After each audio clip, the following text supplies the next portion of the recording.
Peggy 18.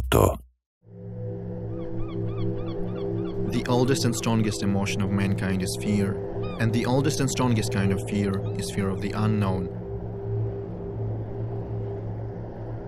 Existential horror that engulfs you upon realization that humanity is not the masters of this world, that there are entities far older, greater, lying dormant in the darkest corners of the earth. Lovecraft never explained much about them. To us, they are as powerful as they are indifferent. In the eyes of these cold and enormous beings, we're probably nothing more than tiny little roaches. But who can say if they perceive the world as we do? The poor souls who have ever stumbled upon them have either perished or ultimately gone insane.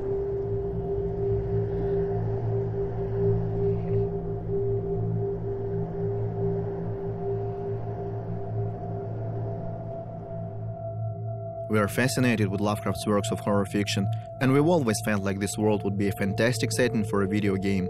Mysterious ancient beings that people can never comprehend, devastating natural cataclysms that mercilessly clash with human civilizations, destroying everything in their way. We are building our game on the same underlying themes that Lovecraft explores: fear of the unknown, hopelessness, and desolation. This is what the mysterious flood in our game represents. Nobody knows why it occurred, and at this point nobody has any hopes for help. People are scared of uncertainty. They realize that the flood is relentless, that it can easily devour the whole city and ruin their lives, and they are basically helpless. One thing they are quite sure of, that it's only going to get worse. It kinda shows how insignificant and powerless people are in this world, and how callous the universe is. But here's a good question. At this point, Oakmont seems to be beyond salvation, and dozens of thousands have lost their lives in the fight against the ruthless disaster. But if it's so bad, why won't the citizens leave this ill-fated place? Why do newcomers continue to arrive?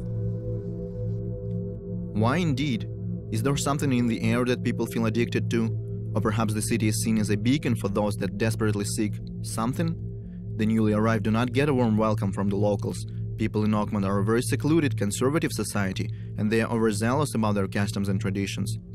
The city is home to numerous secret societies and cults that worship their mysterious deities. The Esoteric Order of Dagon is a group of hybrids who fled to Oakmont from Innsmouth and want to see the city destroyed by the sea. Or the Redemption Church, which worships a deity called the Black God of the Woods with 1,000 Yuan. Thanks to his ambiguity, Lovecraft left a lot of room for those who want to expand on his work. Our goal is to fit in the Lovecraftian universe. Our game is the part of the worlds that Lovecraft and his followers created. Oakmont is located in the state of Massachusetts, not that far away from Arkham, Innsmouth, Dunwich, and other gloomy towns that people know from books. Canonical events like the raid on Innsmouth are also canon for us. The great old ones and the old gods exist in our world. This means that the book readers will get to see familiar characters. In our game, the good old Esoteric Order of Dagon neighbors with the Oakmont St. Michael's Church of the Burning Bush, which worships the Holy Fire. We have hybrids of humans and apes, who are at war with hybrids of human and the deep ones. They have a bit of a racial feud going on. Oakmont is a never-ending battlefield between many factions and powerful old families. All of them are trying to preserve their influence over the city. And yet, not the official government nor these supposedly powerful families can handle the calamitous circumstances. The situation is far beyond their reach now. The flood has awakened frightening creatures which now roam the streets of Oakmont, disturbing, twisted monsters driven by desire to rip and chomp and tear apart.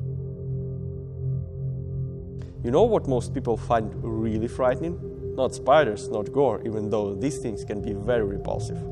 But most people are truly afraid of anything that looks like human, but is not quite human. There's a theory going on that when monsters look, act, or move similar to how we do, but not close enough, it triggers fear and panic. So in our game, we decided to give monsters certain humanoid features and see the result. But being scary is not the ultimate goal of the sinking city, even though horror is a major part of the game. It's also about a person's behavior and motivation, how they change under extreme conditions, how fear and hopelessness can twist human nature to a ridiculous degree, cause people to do unimaginable things to survive, or perhaps because nothing stops them anymore. But that's a topic for another day.